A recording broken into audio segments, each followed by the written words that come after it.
Hi, welcome to மாடி விவசாயம். நம்ம மாடி தோட்டத்துக்காக நான் கம்போஸ்ட் பின் நானே வீட்டில் ரெடி பண்ணி அதிலேருந்து காய்கறி கழிவு உரத்தை அப்பப்போ வருஷத்துக்கு ஒரு 4 முறை சேகரிச்சிருவாங்க. இப்போ நான் உங்களுக்கு காமிக்கிறேன் பாருங்கள். இது எல்லாமே 25 லிட்டர் கேனு. இந்த கேனு ஓட்டை இல்லாத கேனெல்லாம் வாங்கிட்டு அதில் கொஞ்சம் லைட்டாக விரிசல் விட்டால் கூட அது நமக்கு 20 ருபீஸ்னு கொடுப்பாங்க இந்த ஸ்க்ராப் கடையில். அங்கேருந்து வாங்கிட்டு வந்தாங்க. அதில் மூணு பேட்சாக ரெடி பண்ணி வச்சுக்குவேன். 3 பின்னு. இது ஒன்று அடியில் இருக்கிறது அந்த கம்போஸ்ட் டீ காய்கறி கழிவினுடைய மக்கி கிடைக்கக்கூடிய தண்ணீரை சேமிக்கிறதுக்கு மேலே நான் போட்டுகிட்டே வருவேன். மேலே இருக்கிற பின்னில் நம்ம டெய்லி நம்ம கிச்சன் வேஸ்ட் இருக்குது இல்லைங்களா, பழத்தோல், அதுக்கப்புறம் காய்கறிவினுடைய தோல், உருளைக்கிழங்கு தோல், அதுக்கப்புறம் கிழங்கு வேறு ஏதாவது செஞ்சோம்னா அதனுடைய தோல், அப்புறம் காலிஃப்ளவர்னுடைய வேஸ்டேஜு, காலிஃப்ளவரில் அந்த தண்டு இதெல்லாம் கட் பண்ணி போடுவோம் இல்லைங்களா, அந்த மாதிரி வெங்காயத்தோல், பூண்டு தோல்னு இது மாதிரி எல்லாமே கிடைக்கக்கூடிய எல்லா காய்கறி கழிவு உரம், டீத்தூள், முட்டைத்தோல் எல்லாமே கொண்டு நான் இதில் டெய்லி கிடைக்கிற கிச்சன் வேஸ்ட்டு அதில் போட்டுகிட்டே வர்றதுங்க. இப்போ பார்த்திங்கன்னா இது 3 பேட்சாக ரெடி பண்ணி வச்சுருக்கேன். இல்லை, அதில் ஒன்று ஃபுல்லாகிடுச்சு, இன்னொன்று பாதி மக்காமல் இருக்குது, இன்னொன்று ஃபுல்லாக மக்கிடுச்சுங்க. ஃபுல்லாக போட்டது, அந்த டப்பா ஃபுல்லாக போட்டது பாதியாக மக்கி, இப்போ நான் உங்களுக்கு முன்னாடி காமிச்சது பாதியாக மக்கிடுச்சு. இப்போ இனிமேல் அதை நம்ம செடிகளுக்கு கொடுக்கலாம். இப்போ கீழே பாருங்கள், ஒரு பின் மேலே இருக்கிறது ஃபுல்லாக அந்த 25 லிட்டர் கேன் ஃபில் ஆகிற வரைக்கும் நமக்கு ஒரு முக்கால் கீழே இருக்கிறதுல அந்த 25 லிட்டரில் ஒரு 20 லிட்டர் கிட்டத்தட்ட நமக்கு இந்த மாதிரி கம்போஸ்ட் டீ கிடைக்கும். இதை நம்ம எடுத்துகிட்டு போய் செடிகளுக்கு ஒரு பங்குக்கு ஒரு 10லிருந்து 20 பங்கு தண்ணி நார்மல் வாட்டர் மிக்ஸ் பண்ணி நம்ம செடிகளுக்கு லிக்விட் ஃபெர்டிலைசராக மண்ணுக்கு கொடுக்கலாங்க. இதை நம்ம இலை வழியாக ஸ்ப்ரேவும் பண்ணலாம். ஸ்ப்ரே பண்ணாலுமே நல்ல செடிகளுக்கு சத்து தான், பூச்சி விரட்டியாகவும் நல்லா யூஸ் ஆகும்.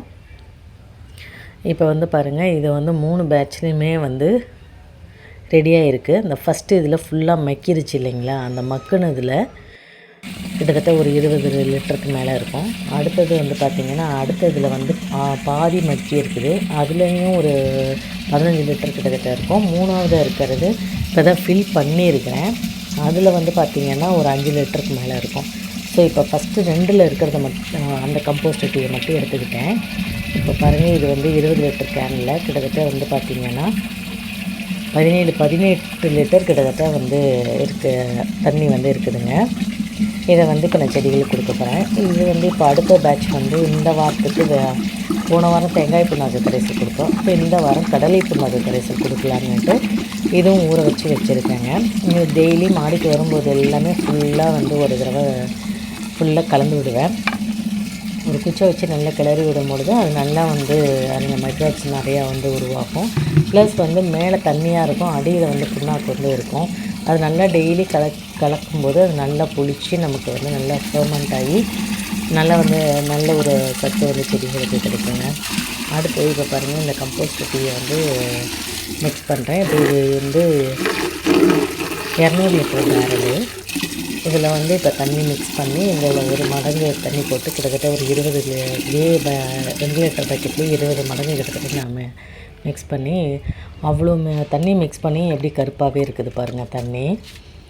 ஸோ இது பார்த்திங்கன்னா நாற்றம் அடிக்குமா அப்படின்னு பார்த்தா நாற்றம்லாம் அடிக்காதுங்க, அந்தளவுக்குலாம் நாற்றமாக இருக்காது.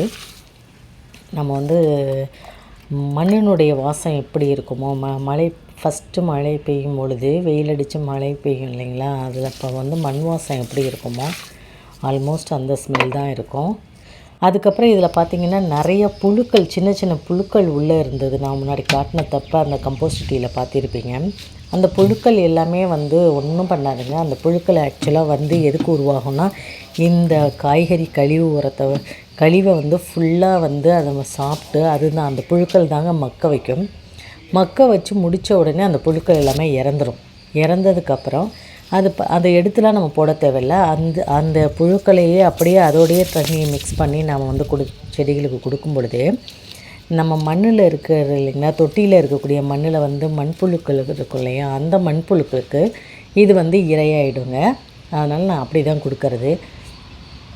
அடுத்தது வந்து ஃபுல்லாகவே அந்த புழுக்கள் எல்லாமே வந்து பார்த்திங்கன்னா மண்புழுக்களுக்கு நல்ல ஒரு இறைங்க. பெரிய மண்புழுக்களுக்கு நம்ம மாடி தோட்டத்தில் தொட்டியில் பார்த்திங்கன்னா அவ்வளோ மண்புழுக்கள் இருக்குதுங்க. அதுவும் முக்கியமாக புண்ணாக்கு கரைசல் வந்து கொடுத்தோம்னா நல்லா வந்து மண்புழுக்கள் இயற்கையாகவே வந்து நிறையா உருவாகுங்க. இது நம்ம ஆல்ரெடி நம்ம சேனலில் கம்போஸ்ட் பின் நம்மளே எப்படி வீட்டில் ரெடி பண்ணுறதுன்னு சொல்லிட்டும் வீடியோ கொடுத்துருக்கோம். அதுக்கப்புறம் வந்து மண்புழுக்களுக்கு எண்ணிக்கை அதிகரிக்க என்னென்ன உரம்லாம் கொடுக்கலாம் அப்படிங்கிற வீடியோவும் இருக்குது நம்ம சேனலில். தேவைப்படுறவங்க போய் பாருங்கள்.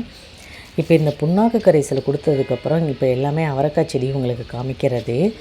கோழி அவரை, பட்டை அவரை, பர்பிள் அவரை எல்லாமே இது எவ்வளோ பசுமையாக இருக்குது பாருங்கள். இலையுதிர் காலம் முடிஞ்சு அந்த புதுசாக வர இலைகள் எல்லாமே நான் புதுசாக இப்போ பூக்களும் வைக்கிதுங்க. நிறையா கொத்து கொத்தாக பூக்கள் வைக்கிது.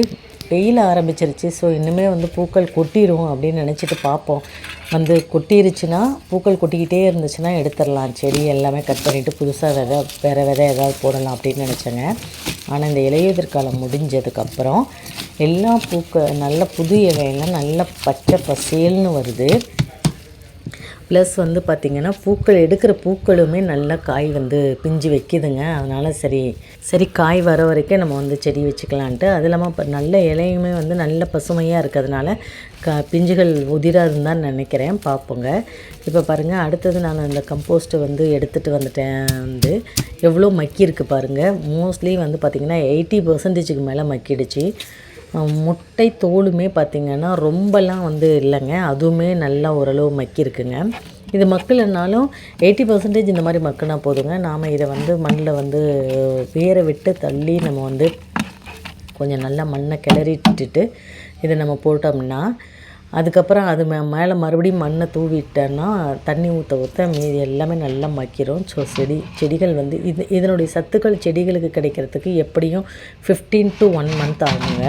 அதனால் கரெக்டாக இருக்கும். அதுக்கப்புறம் ஸோ இந்தமாதிரி வெயில் நல்லா ஆரம்பிக்கிறதுனால, வெயில் காலங்கிறதுனால நம்ம இந்த மாதிரி நிறைய சத்துக்கள் செடிகளுக்கு கொடுத்துட்டே இருக்கணும். அப்படி கொடுத்தா மட்டும்தான் நம்மளால் வந்து நல்ல ஒரு ஈல்டு எடுக்க முடியும். ஏப்ரல் மேலலாம் அப்போ தான் நம்மளால் நல்ல ஈல்டு எடுக்க முடியும். இப்போ பாருங்கள், இப்போ அந்த உரம் ஃபுல்லாகவே காலி பண்ணிட்டேன். செடிகளுக்கு கொடுத்தாச்சு. இப்போ அந்த பின்னில் வந்து நான் எப்படி போடுறேன்னா, ஃபஸ்ட்டு இப்போ இனிமேல் புதுசாக போட போகிறேன். இதில் வந்து அடி லேயர் வந்து பார்த்திங்கன்னா ஏற்கனவே நான் இதுக்காக தான் சேர்த்து வச்சுருந்தேன், கொஞ்சம் போட்டு வச்சுருந்தேன். இந்தாண்டு பின்னில் வந்து தேங்காய் நாரும், அதுக்கப்புறம் வந்து சின்ன வெங்காயத்தினுடைய தோலும்.